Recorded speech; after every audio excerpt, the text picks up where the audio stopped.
Hello and welcome back to another episode of my Fulham career mode. In today's episode, we try and bounce back from our cup exit against Watford, and we take on Southampton and Crystal Palace in the Premier League.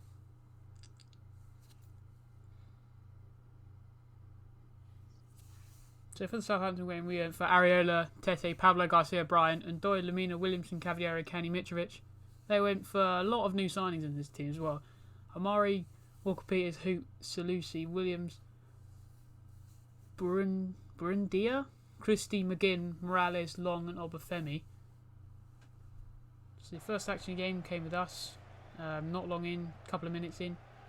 Discovered the driving power of Williamson again. He's a very small guy but he uses physicality well and he drives in on goal.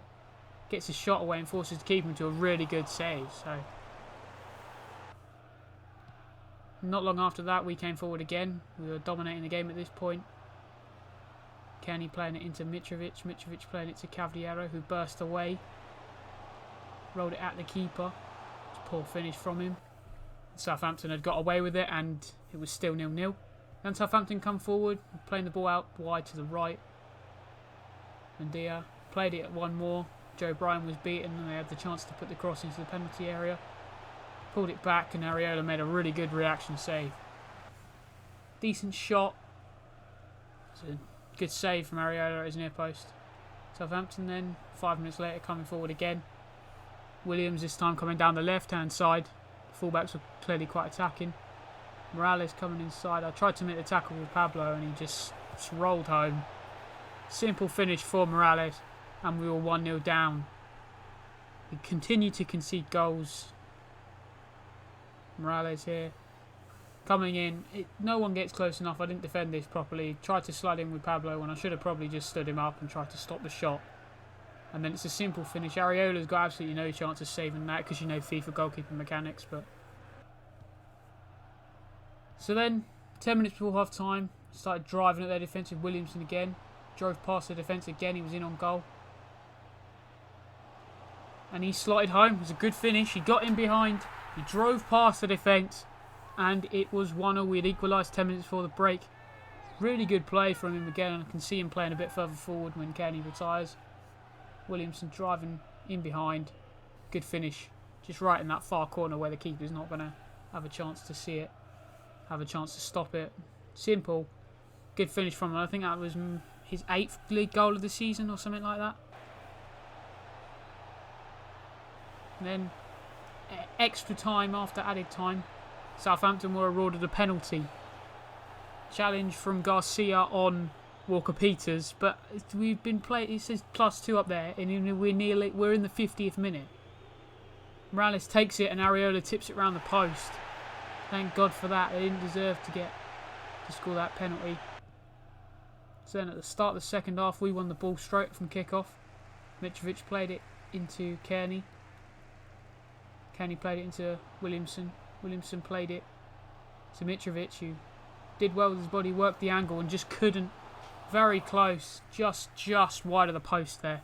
Very close to putting us 2-1 ahead. Mitrovic then got played by Kearney. He drove into the penalty area and he slotted home. It was 2-1. We had turned the game on its head yet again. We seemed to be very good at coming from behind and scoring some late goals and scoring lots of goals as well. Mitrovic again, top scorer, I'm pretty sure, in the Premier League at this point. Just left him completely unmarked. They couldn't get across to him close enough. It's not that far in the corner, but he gets close enough in. It's a good strike. No real chance for the keeper, and we were 2-1 up. Southampton then had the ball, playing it around, and they hit the post from, I believe it was, I don't know, their striker hit the post, and then Morales is the simplest of tasks for his second of the game to tap in. It's 2-2. Good strike off the post. Areola's not going to save that, and then obviously Lamina and Pablo could probably do a bit better on defending that, keeping the man there. But I know it's Tete who could probably get closer, the fullback getting dragged in. But it was 2-2. Southampton then had a corner in the 65th minute. They took it short. Morales coming into the penalty area with it. Played it back to Hoot, who got the shot away and forced Areola into a good save for a centre-back. That was a really good save.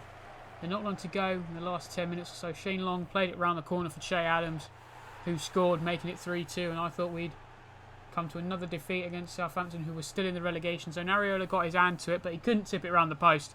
Very unlucky. And it was 3-2 to Southampton, and we really needed a miracle at this point. So then I made the change the system, trying to get us back in the game. David Reed was on the pitch. Onamara and Williamson were the midfielders. Williamson just slipped it to Mitrovic. 3 minutes after going behind, we were level. It was 3-3. Mitrovic with his second of the game. And we had got an equalising goal and surely had got at least a point. Good finish from Mitrovic. Good play from Williamson as well.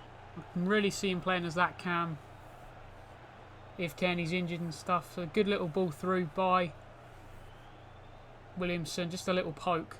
Simple finish from Mitrovic, who had been probably our better player of the season.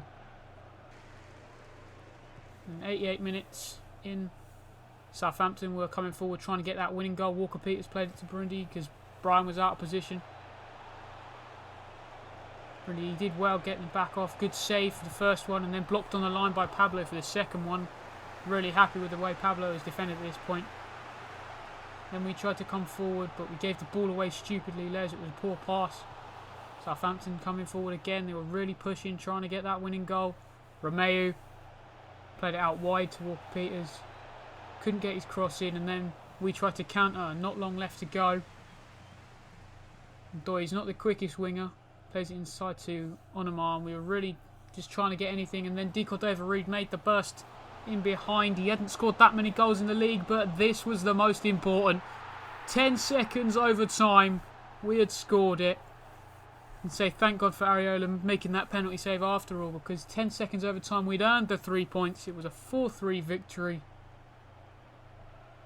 against Southampton. David Reed with pretty much the final kick of the game, getting played through by Mitrovic, and it was 4-3 and we'd got the 3 points.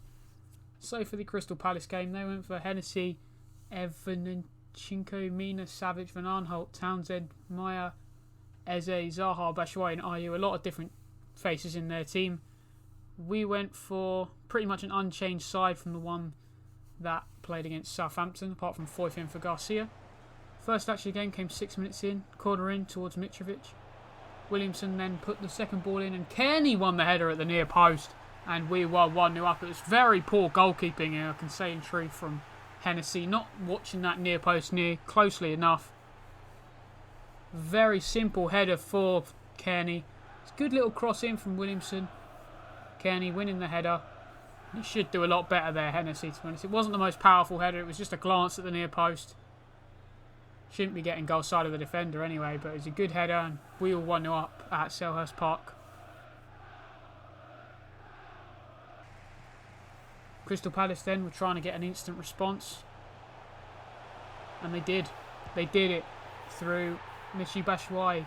I dived in again recklessly with Pablo, who I thought had a pretty good second half of the season, considering we signed him in January. So pretty good start to his Fulham career with a couple of goals and some decent performances. But you see here, he tried to make the tackle. And then he doesn't get tracked by Foyth. Good challenge in there from, I believe it was Lamina. Then we tried to counter quickly. Had one more round the corner for Williamson and he had a free run. There was no one in front of him. Savage was too occupied watching Mitrovic, and Jack Williamson hammered the ball as hard as he could towards that near post. No chance for Hennessy. And the celebration shows it that we really deserved that. We'd played some good football and we got the second goal. Williamson driving towards the penalty area and it's a wonderful finish. Just smashed as hard as he could towards that near post. Hennessy had no chance and we were 2-1 up. Just after half time then we were playing out from the back. Williamson slipped it through to Cavallero, who had a 3-1 on goal. He was in and he smashed home as well. It was 3-1 and we were heading for back-to-back victory, something we hadn't done for a while in the league anyway. It's a very good finish from Cavallero. See here, just smashing it across the goalkeeper. He's quite good at that. He scored one quite similar against Man United in the home game like that, where he just got put away down the left-hand side and had a lot of space to run into. Palace were trying to get back into the game, then Townsend driving towards our penalty area. It was a really good challenge coming from Lamina, but we gave the ball away again. Ayew slipped it through for Batshuayi, who smashed home to make it Crystal Palace 2, Fulham 3. So they had a chance, but I don't know what Batshuayi's doing here. It looked like he was running off to celebrate with the manager, but then he just kind of slid just in front of the bench as if the manager wasn't up and ready for the celebration because they were still behind. So Ayew just slipped it through to him. It's a good finish from Batshuayi, but then not long left. Kearney slipped it to De Cordova-Reid, who tried to burst into the space. Played it back onto the edge for Kearney, who laid it off for Williamson. It was a good strike and a very good save. So 2 wins out of 2 from this episode, a 4-3 victory and a 3-2. So plenty of goals for everyone to enjoy. 6 more points. We were pushed up the table a bit more. You can see there we're in 14th now, nearly at that 40-point mark. So thank you very much for watching. I hope you have enjoyed. If you have, please like and subscribe. Thank you very much for watching. See you later and goodbye.